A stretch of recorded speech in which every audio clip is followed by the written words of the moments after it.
I am really excited for these next speakers because I know them personally. They are fellow Nebraskans, and they are a fantastic couple that I've gotten to know over the last few years. Lauren and Eric Eberspacher. They are parents. They have young children, and they have an online presence. Lauren runs From Blacktop to Dirt Road, which is an online Facebook and Instagram community. They're authors, speakers, Bible teachers, and they lead marriage seminars as well. Lauren has recently published a book called Midnight Lullabies, which I have somewhere on one of our shelves around here, which is nightly reflections, moments of peace for moms, which is fantastic. And they do a Facebook Live every Tuesday morning at 10 a.m. Central called Coffee at the Farmhouse. And I'm super excited to get to talk to them about family and faith and everything that goes along with back to school. And as you can see, they are parents as well, and they're in their home. And so we might have fellow visitors and everything like that. But as Eric returns deacon wherever he's going, Lauren, thank you so much for joining us. And can you just tell us a little bit, give us a little bit of context about you and Eric and your family? Yeah, absolutely. So thanks for having us, Dr. B. We are so just thrilled to be here. I know I can speak for Eric too, even though he just ran off to put our son back into his room. So yeah, you summed up a lot of what we do really, really well.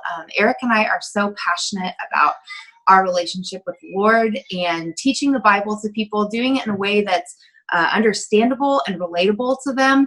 But we also love just having a community of families coming together to be able to remind one another that they're not alone in the struggles that they're going through, that having problems in families and marriages and parenting is a normal thing, but that when we have God at the center of that, that is for us what has changed everything. And so we want other people to be able to experience that and to be able to just really find peace in the chaos of the world, right? That, like, if that doesn't explain what we're going through right now, I don't know what does. So we love just getting together with other people, whether it's in our online presence or just at different seminars or conferences. We love being able to get together and just encourage other people to follow after God and to do this life well. And here's Eric back from bringing Deacon into his room. I think Sorry about that. That's okay. That's totally normal and expected. I think one thing that, one word that I really like that you said there was normalized, because I think a lot of people that are active online or have an online presence, and there he is. There's Deacon. It seems like you have Instagram worthy or, this very curated portrayal.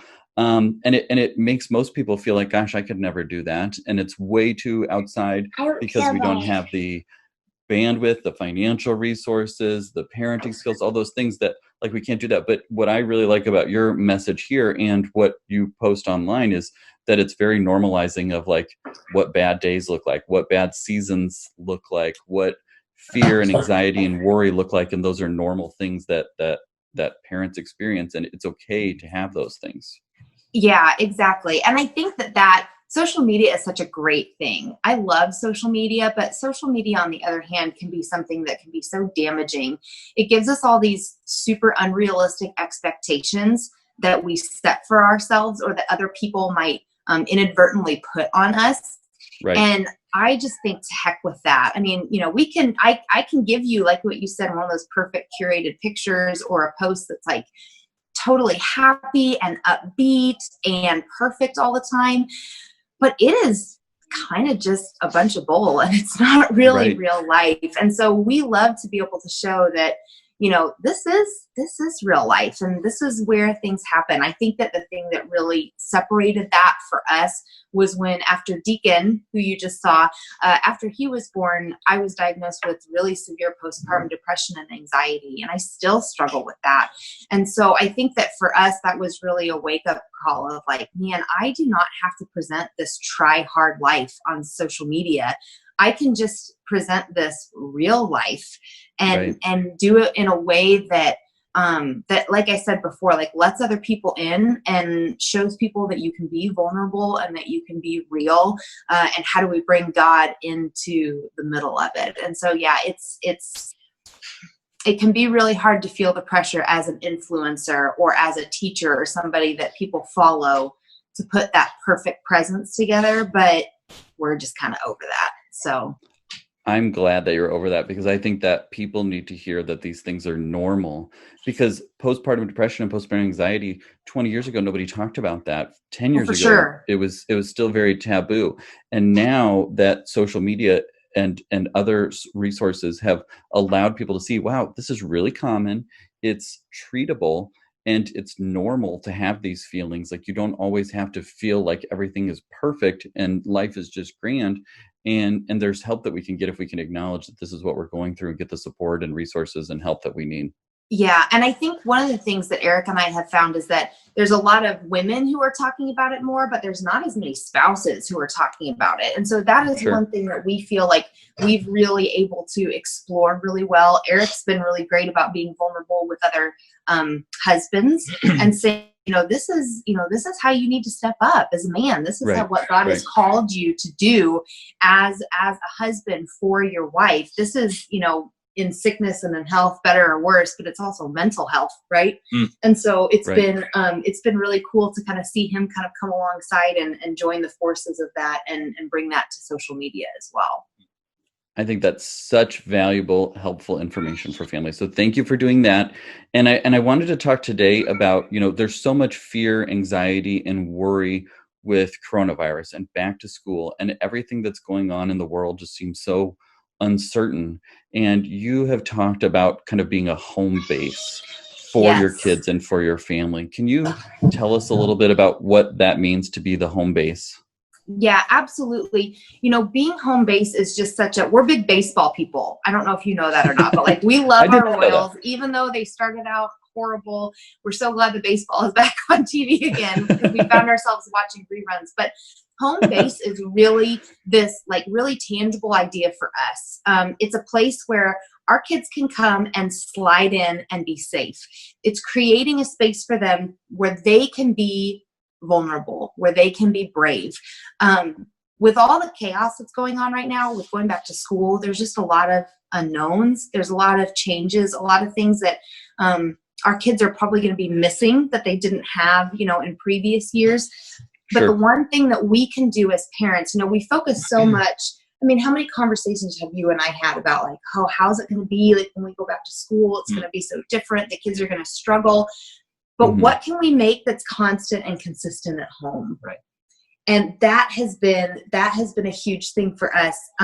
Eric, if you want to, we kind of have this foundation of what home base is going to be. And we actually have taken it from scripture. So if you want to just read Deuteronomy 11, 18 through 25, like that has just kind of been our idea that we're really going into the school year with. Okay, fix these words of mine in your hearts and minds. Tie them as symbols on your hands and bind them on your foreheads. Teach them to your children, walking them or talking about them when you sit at home, when you walk along the road, when you lie down, and when you get up. Write them on the door frames of your houses and on your gates, so that your days and the days of your children may be many in the land that the Lord swore to give your forefathers, as many as the days that the heavens are above the earth. If you carefully observe all these commands I am giving you to follow, to love the Lord your God, to walk in all his ways, and to hold fast to him, then the Lord will drive out all these nations before you, and you will dispose nations larger and stronger than you. Every place where you set your foot will be yours. Your territory will extend from the desert to Lebanon, and from the Euphrates River to the western sea. No man will be able to stand against you. The Lord your God, as he promised you, will put the terror and fear of you on the whole land wherever you go. So, if that doesn't explain what we should be doing as parents going into the school year, I don't know what does. Right. It's like we can just have this foundation of being their safe spot that's grounded in the Word of God, that is grounded in love and affirmation, and just really giving them that peace that they need when everything else is so incredibly chaotic. I really like that the verse and the message that comes from it, and the analogy that you use, because I think home base is something that everybody can relate with, even if you're not a baseball fan. I can't say that we've ever like watched baseball reruns. So. But the idea that you're home and you're not out in the world, you're not on first, second, third base or somewhere in between, where there's a lot of uncertainty because who knows what's going to happen. You're somewhere where things have already been decided and you can be yourself and relax. That even with the chaos of the world, that you have what to come home to, you know what that's going to be like. What are some of the practical ways, I guess, that you make that happen in a busy household? Yeah, well, we have 3 different ways of really trying to be intentional with our kids. Do you want to talk about the being just affirming, like words of affirmation with your kids when they come home? I think what we can do, and as you know, this culture is such a performance-based culture, right?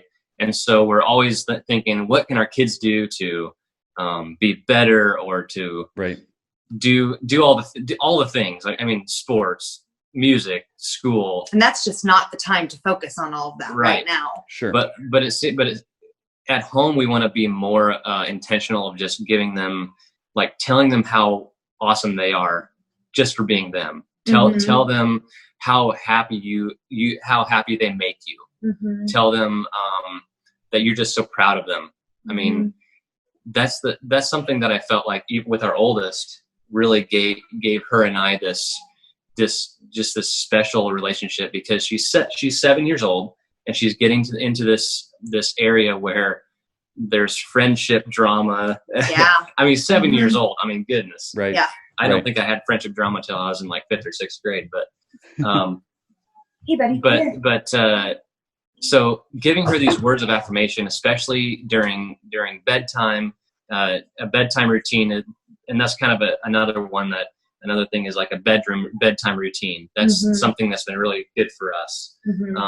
And bathing that in prayer as well. And giving her just this space to ask questions. I mean, every kid wants to ask so many questions at nighttime, right? They want to stay awake. I think this guy right here, who's drinking coffee. You. He last night he asked me, "Dad, what's the Holy Spirit?" I'm like, you know, what do you say to your 3-year-old about that? So I gave him the best 3-year-old theological answer I could give. But so yeah, that's kind of the first thing, is really affirming them, giving them, I love it, not putting so much pressure on them at home, especially. And I think affirming them who they are in Christ. Oh yeah. You know, there are a lot of times where they might fail, or they might do things wrong, or they might struggle at school. But affirming that who they are in Jesus, like, that doesn't change, right? Sure. Like, that's one of the most important things that we can affirm to them. One of the other things that we really are wanting to try and be intentional about this school year, especially encouraging other parents to do this as well, is to be intentional with their physical touch. So at school, because of the whole 6-foot rule and social distancing, I know our kids are really going to miss physical touch from their teachers, from their friends, just that physical closeness. God created us with a desire to be physically close to one another, to be comforted in that way, to show love and joy and affection. And so I think it's going to be really important for us to have, even if it's just 5 to 10 minutes a day, of one-on-one physical contact, whether that be cuddling on the couch, or giving more hugs or kisses, or laying with them in bed at night, you know, while we're saying prayers. I think that can be something in being home base for our kids. Our kids can have things be different at school or out in their community, but when they're home, they know that mommy and daddy are always ready to give a hug and a kiss. They know that mom will sit down and take time out of laundry just to cuddle on the couch for a few minutes. I mean, here, obviously, like, there's always somebody, on our lap. There's always somebody who's wanting a hug. And so for us to be able to be intentional like that with our kids, like, what a great way to create that safe, brave place for home base. And yes, it's annoying sometimes. And yes, it is a lot sometimes, but just a little sometimes. But the way that I think that we really need to approach it and look at it is like, we get to be the people who do that. Like, right. We get to. It's not that I don't like. It's not that I have to. It's that I get to do that. I get to be the one who makes them feel safe and secure and affirmed where they're at. I get to be the one who has the slobber and the spit up and is touched all day. I'm gonna cry. We have this great opportunity to do that for our children. And in a world that is so unknown to them right now, we get to be that safe home base. I like that. We get to be the ones that do that for them and affirm their souls. And so I think it's just really important with the whole physical touch thing that we're doing that very intentionally and not just, I think it's easy for us to just be like, okay, give me a hug and a kiss, see you later. But like really taking the time to look them in the eye and to be physically close with them. I think that we just have a great opportunity to do that really well. That is such a good reminder too, especially in a normal year, but in a year when we really, are discouraging all of the physical closeness. Like our kids love hugging their teachers and hugging the random people, that we have to discourage that and instead, get them to do elbow bumps or something along those lines. But then it's a good reminder that we can help make up for that at home with cuddling, with hugs, with being intentional. And not just putting it aside or feeling too touched out or something like that, that we can instead embrace that as something that we get to do. So I love that. We took just a brief break because baby Sybil needed mom.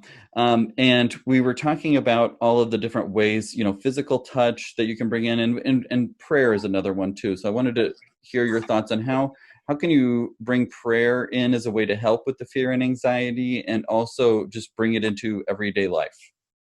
Yeah, so with our kids, a lot of times if they have a problem or something, we'll be the first ones to be like, "Oh, mommy and daddy will take care of this. We'll take care of this. We'll do it. It'll be up. We'll do it. We'll fix it. Yeah, right." Mm-hmm. But I think that's really teaching our kids is that, oh, mommy and daddy is more of my home base or more of my savior than anything. And when in our house we want to teach that Jesus is that, and it is that for our kids. And as an early age, when they can go to Him in prayer. I mean, this all powerful, almighty, all knowing, amazing God of the universe knows them by name, and He created them, and He knows their ins and outs, and the things that we try to push here at our house is that, okay, we sit down if there's a problem, and we're not like 100%. We don't do this every time, just because we just don't or can't at some points. But we take the time to go to prayer, to ask God to help Nora or help Andy or help Deacon and eventually help Sybil. And then it's just so surprising how much peace and how much calmness that brings them. Yeah. And it's just this little kid faith. It's just, and you watch that and you're just like, man, that is so awesome. Well, and it's amazing too, even sometimes when we're sitting down at the end of the day and we're tucking him in bed and it's like, well, what do you want to pray for? And they will verbalize their fears. They will verbalize their sadness, their joys. There was one time even that Nora had verbalized that somebody was making fun of her at school. And it goes so much deeper than just, how was your day? Kids aren't always willing to give out all of that information, but it's like, you can talk to God about the scary things or the happy things, things that make your heart race. Our oldest definitely struggles with that more than our other two do. But it's amazing. I mean, I remember back when the pandemic first started and we were all, sheltered in place, and Nora had not brought up anything about missing her teacher or her friends. And one night I just said, is there anything that you want to talk to God about? And she just started weeping, praying, said, God, please help me not miss Mrs. Roth so much because I miss my teacher. And so I think that when we integrate prayer in, right? Like our primary reason for prayer is to communicate with God, to listen to him, but it's a great tool for getting kids to verbalize and articulate what's going on in their little minds, right? It's just another pathway for them to be able to do that in a safe space and in a safe way, and at the same time growing their faith at the same time. You know what I mean? So it's it's really been a neat tool for us to be able to use for that. Yeah, and just the actual like showing them how to pray. Yeah. There's even, we also do we do high school ministry as well sometimes, and sometimes they're just like, I don't know how to pray, or I don't know, I don't like to pray out loud. I'm just like, okay, well, do it like I do. I mean, sometimes we don't realize that you have to teach your kids how to pray, and or even adults have to learn how to pray, if they can become Christians later in life. I mean, it's something that doesn't come natural, Well, I like how you were both speaking to that it's an opportunity to really hear what's on your kids' hearts in a way that they might not otherwise verbalize, because you're totally right. How was your day? Good, bad, whatever. What are you worried about? Nothing. This is just kind of a side way to hear what's on their minds, so that and to realize, okay, I don't have to solve all of their problems for them. Yes. Like, this isn't something that I can actually fix, is making you not worry. And maybe that's not something that I need to even try to fix, because it's coming out in prayer. It's coming out as an opportunity to allow God to work and to make that happen in whatever way is right, and just allow that plan to unfold. But we acknowledge that, and we can keep that in mind then as we go about our day, and know that more so about what's on their minds and hearts, that otherwise you wouldn't have the opportunity to know or to hear as clearly, because they don't want to make you sad. They don't want to. Yeah, that's true. They don't feel want to hurt that you pressure. or make you worry. Yeah, they do. And I think that there's two, and I think you would agree with me on this. There is something to sitting in your child's brokenness with them. There is something to giving them permission to kind of marinate in those feelings, and not just be like, okay, get over it, like be happy, like be tough. It's like, no, like let's be in this, and let's be in this together, and really experience what it feels like. And I know I would much rather sit with somebody when I'm sad or scared than I would be alone. And so why wouldn't my kids want that too? And prayer is just a really good way for us to be able to do that with them. And it makes it so it's another home base that you have too, because we want our kids to go out into the world and not feel like, well, my mom and dad solved all my problems for me. So mom, I got a B+ in college algebra. Can you help me? Or dad, my boss is really coming down hard on me. Like you need other resources and people to turn to in a home base outside of the home once you've left the home, and that sort of thing. So I think that's another powerful way to show them that your home is a home base, but the Lord and prayer and everything like that is the home base.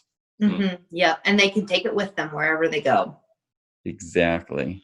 Yeah, and we say that our home is home, like you said, our home is home base, but our home's home base is Jesus. Yeah. So really, God is our foundation, and we are just providing this space to make Jesus our foundation. Yeah. So right. And you could, like you said, Lauren, you can take it with you too, because we don't know what the next year, 5 years or 10 years holds. There could be a tornado tomorrow, or whatever. And then we have that to go with us wherever we go. If our physical home, our physical things are not any longer our home for whatever reason. So how about talking with kids? You guys talk a lot about intentionality. Are there any intentional questions that you found that help kids work through all the chaos and uncertainty and confusion that goes with going back to school in the midst of coronavirus? I think we've been pretty open and honest with our kids just about what the coronavirus is from the beginning, age appropriate, of course. But I think for one of our kids, sometimes anxiety and fear can come out in physical symptoms of an upset stomach or a headache or things like that. And so one thing that we have really tried to be aware of with our oldest is what her physical symptoms are, and then kind of taking cues from that and asking, oh, well, is there something that you're nervous about, or things like that. So I think looking at physical symptoms first has been really helpful with Nora, with our oldest, because that's kind of, allowed us to do that. We got them masks already, and we got them some really fun masks and some really cute masks. And we've had them, they obviously have been wearing them out when we've gone places, which we don't go very many places, but they also have brought them out, at home, and we've kind of been having them wear them at home and all. What are some of the other things that you've talked with the girls about in terms of kind of getting them ready for school, or things that they might be a little bit nervous about? That's a good question. I think that the biggest thing is not just if they're asking questions. They're usually asking questions at probably the most inopportune time. They're like, just be quiet, just whatever. I think that the biggest thing we can do is actually talk to them. Just explain things to them. I mean, our kids are a lot more. They can handle a lot more than you think they can. For sure. And even older kids. We preach and preach is that I'm going to talk above your head so that you can figure it out. I'm not going to just downgrade all of my vocabulary or sugarcoat everything just to make you feel more comfortable. I think at least for us, I'm not afraid to tell them the truth, but I'm telling them the truth in a biblical worldview, right? Like, God is in control. He loves us, right? And so all these things are scary, but we have a foundation. We have a rock to stand on, right? Right. And I think sometimes even just doing these follow-up questions about, are you nervous about, tell me, they'll say, what are you nervous about? And they'll say, well, I'm really nervous to go back to school because what if I get sick? And then it's like, well, what would happen if you would get sick? What would we do? And kind of giving them kind of that next question. And then at the very end, even if it goes to the worst case scenario, because again, our oldest will give you the worst case scenario that she would go to. I mean, she's in the hospital. She has coronavirus. She's by herself, all things. And it's like, but who would God be if you would still be, if that would happen to you? And it's like, well, God would be good. And it's like, yes, and then God would be sovereign. And then it's like, Nora, what does it mean that God would be sovereign? Well, God is in control. Well, because God is in control, what do you know about him because of that? Well, because he loves me and he has a plan for me. And so it's just kind of asking those, not just what are you afraid of, but it's then all of the follow-up questions that go towards that. And then all of a sudden there's just this piece about them that comes over. It was kind of weird, I'm not gonna lie, because I don't think that most people have this attitude, but we were talking about the coronavirus and the fear of getting sick and the fear of dying, and Nora came to me and she said, Mom, I kind of can't wait to die. And I'm like, huh? Like, that's like not a normal thing. She said, no, like, I love my life here. She goes, but when I die, I'm going to be with God and nobody's going to be sick. I'm going to have a new body and I get to worship Jesus forever. Isn't that just so awesome? And I think there was something in there with, I can have all the candy I ever want. That also came up all the too. candy too. That also came up that too. might have something to do with it too. Yeah, but there was just this innocence about her, recognizing that like COVID sucks. Like, this is really hard. All of these changes that we're going to go through this year are really scary and not fun.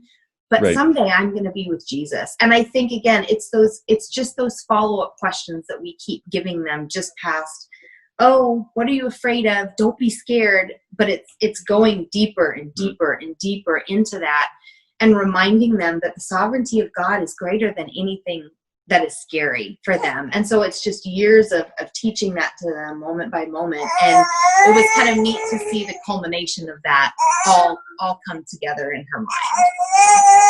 Well, I think that's really neat too, is what you talked about along the same lines with that is, and what you had spoken to earlier, which is embracing that fear or worry rather than, no, you'll be fine. You don't have to worry about that. Instead, just asking, well, what are you scared about? What would happen if that was the case? Because oftentimes our perception of what our kids are afraid of or why they're afraid of it isn't why they're actually afraid of it. It could be so true. that they're worried that they're going to die, or maybe they're not worried that they're going to die. They're worried that they're going to miss their birthday party, or that their friends are going to get an extra turn at baseball because they're out sick or something like that. Well, if we had just gotten into that a little bit more, we might have been able to reassure them, or just say, yeah, I understand. I'm worried about that too. What could we do? What could we do to make things better at this moment? Well, we could pray, we could help, we could wait, we could do, something different and allow the child to have a role in that, figuring out what to do from here. So okay, so really what do you think that is? Do you think that that's because we're uncomfortable sitting in that fear with our kids, or do you think it's because parents are too busy, or they just don't know how to answer that? I think parents' initial reaction is, well, I have to fix for my child. And if they're worried, then there's something wrong with them. Or if I can't fix it, then I just need to make sure that they don't think about it. And I'd rather them not have those thoughts. So I'm just going to say, don't worry, or that's not accurate, or less than 1.1% of children have to get hospitalized, like you're giving statistics or something like that. That's what's going to be what reassures them, rather than just to release the uncomfortability of being in that situation with a child that's telling you what they're concerned about or what they're worried about. And it's probably because we've just been trained or taught or parented in a way that's, these worries are not okay. Everything should be hunky-dory. How was your day? Good. Great. Bye. Rather than embracing, well, today kind of sucked because of this and this and this. Oh, I'm sorry that happened. That does suck. Yeah. Well, and it kind of goes back to what we talked about at first too, with that Instagram worthy, curated, like, that's what we want. That's what we like. And when there's fear involved, it isn't perfect. Right. Man. And this is in our country, in this modern age, these things don't happen. And so people aren't comfortable with them. Whereas around the world, around human history, this was a much more normal part of life that sucked and was terrible and resulted in lots of death and everything that went along with that. But it was a much more normal part of life.